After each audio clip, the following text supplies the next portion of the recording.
Kapidongski TV. Hala, grabe kay Edo darling raw ni Joy, paano na si Bibi Vency na kupo lagot na. Grabe talaga tong mga grupong ito na e-lovers page lalo na sa pangunguna ng kanilang mga admin para lang may pag-usapan sa kanilang group kahit si Joy at Edo na ang turingan ay para magkapatid binigyan pa na kahulugan ng mga makapal ang lips tulad ng tilapia hahaha. Maligayang pagbabalik muli mga idol, please like this video at paunawa tapusin muna ang buong video at unawain ang nilalaman ng bidyong ito at bago magkomento. Grabe talaga tong tinatawag nilang tilapia na si Ian Tuñaca Torres, kala mo professional pero ang ugali daig pa ang walang pinag-aralan. Buti pa yung mga taong masasabi natin na napag-iwanan dahil marunong pa mahiya pero itong klaseng taong ito saan kaya ang hiya? Gustong pag-awayin ni Ian aka Tilapia ang supporters ng Kalingap sa kanyang recent post na may caption na, "Oh congratulations darling, saan pa kayo niyan? Oh ha special person yarn, may pa-ribbon si Edong, that means alams na good job Edong. Basahin mabuti, di kayo duling, di rin ako nagsandla sa loob ng bahay, you know the true smiles inside in their eyes of love. Magsiraan kayo sa loob ng community nyo, gawain nyo yan troublemaker community, huwag nyo pakialaman si Erica dahil matagal na siyang wala dyan sa inyo. She live a happy life now, di na kayo nahiya, Erica pa rin topic nyo kahit wala na siya dyan sa inyo, mga user kasi kayo." Naku, sino ba ang troublemaker ngayon? Bilaliktad niya na ngayon na ang Kalingap community ang troublemaker, nakakatawa talaga at siya hahaha.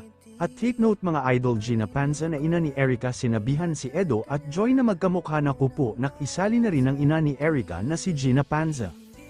Alam naman natin noon na malapit si Erica at Joy pero parang may mali sa ginawa ni Gina Panza, bakit nagsalita pa? Nagseselos ba ito kay Joy dahil hanggang ngayon ay marami pa ring blessings ang natanggap ni Joy galing sa mga supporters ng Kalingap? Makikita natin sa video na ito kung gaano ka-close si Joy at Erica at alam naman natin na si Joy at Erica ay same school. Yung ano po, yung kahit ano pong hamon ng buhay, patuloy pa rin po, tsaka binibigyan po kami ng ano po, ni God, yung parang lakas po na loob para yung pagsubok po ng buhay, makayanan po namin yun. Tsaka po yung, ano po, yung part na nakilala po namin kayo po yung naging daan po kung bakit po kami nakakaahon po sa ano namin, sa kahirapan po namin po. Yun po yung pinapasalamat ko po kay Lord. Kasi po ngayon po, yung mga di po namin nagagawa po dati, ngayon po nagagawa na po namin. Tulad po pag, kunyari po nag-gusto po kami bilhin, nakakabili po kami ng mga gusto namin.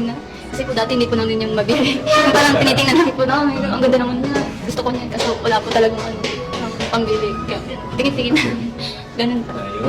At ito nga, may mga ilang picture ako na nagpapatunay na gustong pag-awayin ang Edsy at si Joy ng mga taong ito. Nararamdaman ganito kabigat para akong dinaanan ng napakatinding unos, malala ang pagkasalanta. Mararamdaman mo lahat itong mga sakit dito sa malungkot na kanta. Parang naubos lahat ng pag-asa, ang buhay ko na ito para san pa. Alam ko na mahal mo na siya, ang hiling ko lang sana ingatan kanya. Hindi ka man sa'kin binigay, ay sana'y kapalit naman ito ay ika'y liligaya. Pag-ingatan ka sana ng bago mong mahal.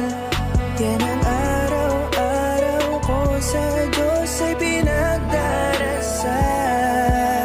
Hindi ka man sa'kin binigay, ay sana'y kapalit naman ito ay ika'y liligaya.